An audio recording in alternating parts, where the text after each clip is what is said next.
巴菲特大卖苹果的股票，这几天全球的股市血流成河。身为投资人，我们应该怎么办？今天我们来谈3个话题。首先，波克夏公司在上个周末公布了2024年第2季的财务资讯。我们来看看巴菲特的股票跟现金部位都产生了什么变化？为什么那么多人在谈论这个话题呢？第二个，我们来聊聊为什么巴菲特要卖出持股里面将近50% 的苹果股票呢？最后一个，结合这几天股市的表现，身为投资人的我们应该如何因应？根据最新的新闻报道，巴菲特提高了波克夏的现金水位，达到2700亿美元，这是很大的一个数字，相当于8.8兆的新台币。而台湾1年的财政收入才1.6兆而已，代表波克夏所持有的现金水位是台湾5年半的财政收入。就在去年底，它的现金水位也才只有一半而已，也就是1600亿美元左右。为什么短短的1季之内增加了这么多的现金？最主要原因当然是因为它卖出了将近50% 的苹果持股。我们可以看到，在去年底的时候，波克夏还持有1743亿美元的苹果股票，现在直接腰斩，剩下了842亿。我们可以同步来看看前5大持股的变化。Apple 的持股从1743亿直接砍了一半，掉到842亿。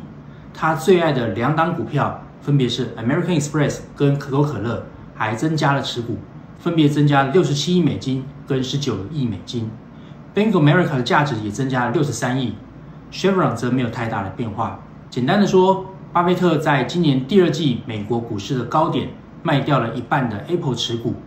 其实，在今年的波克夏股东会上，还有他的致股东信里面就提到，他可能不会永远来持有 Apple 这档持股。如果你翻到5月底的影片，你会发现，巴菲特特别提到了2只长期持有的股票，分别是可口可乐跟美国运通。波克夏持有这2只股票已经将近20多年了。他们说他不会想要在高点的时候卖出，然后在低点的时候把它买回来去赚取资本利得。相反的，他们会单纯的持有，完全不进行任何买卖，想要永远持有这2档股票，换来的是非常丰厚的现金股利。注意，他并没有提到苹果，而苹果是波克夏里面的最大持股，是美国运通和可口可乐加起来的2.5倍。当他被问到为什么不会永远来持有苹果这档股票时，他说，苹果是一间更好的公司，但有时你就是必须要卖出一些股份，可能是基于税务的原因，或者是其他原因，就是会卖掉部分的股票。总之，他就是没有松口说不卖苹果的股票。所以我们看到900亿的苹果股票被卖掉，而这么高的部位被卖出，它背后的原因肯定不会只有税务这么单一的因素。我们就试着来回答第2个问题，为什么巴菲特要卖苹果公司的股票？当然，巴菲特或是波克夏不会告诉我们他为什么要卖苹果的股票，所以我们只能猜测。以下纯粹是我个人的揣测。第一个原因就是巴菲特说的税务问题。目前美国的企业所得税是21%，他认为未来的税率可能会上升。在这更早之前，这个税率是35%或是28%。所以在目前税率偏低的情况之下，卖出部分的持股，这对公司是有利的，因为可以少缴一点税。这有点像个人在缴交个人所得税的时候，如果你今年的税率比较低，可能是因为抚养人数变多了，或者其他可扣抵的额度变高了，你有可能把部分的收入想办法挪到今年来，这是非常合理的操作。可是就像刚刚提到的，他卖出了一半的苹果持股，却对美国运通还有可口可乐增加持股，税率应该只是其中一个小小的因素而已，甚至不是主要的因素。第2个可能的原因是，苹果这间公司对波克夏来说风险偏高了。虽然苹果是美股7雄之一，今年以来的涨幅也很不错，但是苹果的手机市占率明显已经到达高原期，很难再去说服更多的人购买苹果的手机。而苹果的应对策略也很简单，既然硬体赚不到钱，那就想办法从服务和软体去赚钱。所以苹果 Service 的营收比重越来越高，已经快到30%了。我个人认为巴菲特并不喜欢这种没有护城河的策略，因为软体跟服务太容易被取代了。如果苹果没有办法在硬体上面去突破的话，巴菲特会卖出部分的持股获利了结，也是非常合理的事情。最后一个是股市整体过高带来的风险，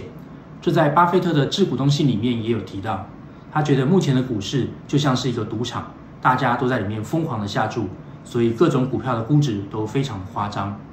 我们之前就提过巴菲特指标，也就是美股的市值跟美国 GDP 的比值，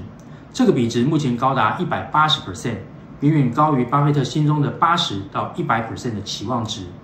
不过这个指标偏高已经很久了，从图上你可以看得出来，它超过100%的时间非常的久，已经失真了。很多人都说很难再看到120% 以下的巴菲特指标了。另外，我们也可以来看看 Shiller P/E ratio， 目前的数值是 34.48， 也是接近历史的高点。之前几次的高点都带来了非常剧烈的下跌，例如近一点的是2021年导致了2020年的股债双跌，再远一些是2000年的 .com 泡沫，所以 P/E 的走高会再次让人担忧。不过目前虽然很高，但比2021年还要来得低一些，而且美股的获利的确有渐入佳境的状况。我们可以再观察接下来的财报公布的情形。更近的数据则是上周的美国非农就业数字，它看起来非常的糟糕，而失业率也创下了近期的新高 4.3%。 从萨姆法则看来，美国经济将无法避免衰退，可是连这个法则的发明人萨姆都主动跳出来说，目前的数据可能不太准确，所以美国经济是否真的会陷入衰退还很难说。之前这些坏数据即将出现的时候，大家都觉得是好消息，因为联准会可能会依据这些消息来降息。可是当这些坏数据真的出现的时候，而联准会也真的有可能在9月降息了，甚至有可能一次降2码以上，大家反而开始担心美国经济是不是要开始衰退了。而巴菲特可能早早就看到了这些数据，所以从去年就开始累积现金水位。今年第2季在股市疯狂上涨到新高之后，他的动作更大更快而已。不过坦白说，巴菲特卖股票这件事情，可能1个季度之后就没有人记得了。你还记得巴菲特是什么时候买苹果的股票吗？如果你不去查 Google 的话，可能不会知道。但是在当时大家知道巴菲特去买苹果的股票之后，他的股价因此上涨了好一大波。只是现在很多人都不记得了。所以巴菲特在现在卖股票可能会引起一阵的恐慌，但是在过了1个季度之后，可能也不会有人记得了。巴菲特卖股票的动作当然值得重视，但是我们也不必照单全收，还是要有自己的判断才是。因此最大的问题是，身为投资人，在这么短的时间之内接收到这么多负面的消息，我们应该怎么做呢？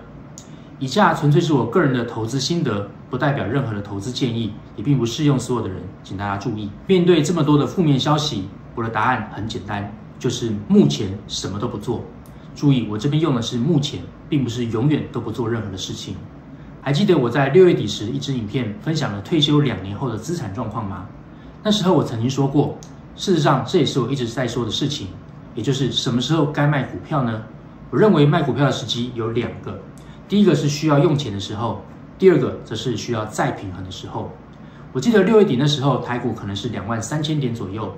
，0650上涨到了新高180元，而我的台股部位到了高点，所以基于再平衡的原则，我卖出了一部分的台股，换成了现金跟一些债券。不过我并不是把台股的部位全部出清，而卖出的这个动作也不是因为我看空台股，纯粹是想要把股市跟债券的比例调整为接近预设值而已。但是就在6月底那波操作当中，我也没有完全按照我原始的规划去卖出该卖的部位。例如我原本规划应该要卖出10张的0050，可是在卖了5、6张之后，台股居然接连上涨到24000点，所以剩下来几张就高高挂，最后并没有真的卖出去。那时候的心理应该是这样想的，我居然在当时的相对低点卖掉了5、6张，而1张可能就让我少赚了1万元。不过没有什么关系，因为台股仍然是我资产配置里面比较大的一部分，上涨的都有赚到，也没有什么关系。再过了1个月之后，现在台股跌到了2万点，心中想的 OS 变成是还好当时有卖掉了5、6张，至少有一部分的获利入袋为安，现在才有钱可以继续加码。如今台股从高点的24390点跌到目前的19830点，已经下跌了19%，是不是时机该补回台股了呢？我稍微整理了一下，既然股票有卖出的2个时机，应该也有买股票的时机才对。我心目中买股票的时机同样有2个，第一个是有闲钱就买，第二个同样是需要再平衡的时候再去买股票。如果你是还在累积退休资产的上班族，又或者你是用定期定额的方式来买股票的话，遇到股市大跌，你不需要过度担心，甚至还应该感到开心才对。如果你遵守当初设定的方法，持续去买进，股市下跌可以让你累积更多的单位数。那么，如果你是已经离开职场的退休人士，面对股市这种突然的大跌，也不必过于担心，因为这在接下来的10年、20年或是30年时间，一定会常常的发生。像我大概是半年做一次再平衡，除非股市真的腰斩，让债券的比例快速上升，否则我应该会等年底之后再来看情况，试着做一次再平衡。到了那个时候，是要买股票还是卖股票，可能谁也说不准。我最担心的是，有人想要趁着这波大跌去抢反弹，想要趁机赚一波就走。但是一定要记得股市里面流传的一句话：新手死在头部，老手死在反弹，高手死在震荡。而我什么手都不是，因此我目前是什么事情都不做。在上个星期五，台股跌了1000点，创下了跌点的最大纪录。如果你想要在那个时候进去抢反弹的话，迎接你的就是星期一的破纪录大跌，这是史上最大跌幅，也是最大跌点，跌了将近2000点。股市接下来会怎么走，只有上帝知道，我们千万不要去抢上帝的工作。以上就是今天的影片，如果你喜欢今天的影片的话，欢迎你订阅我的频道，并且分享给更多的人。我们下支影片见。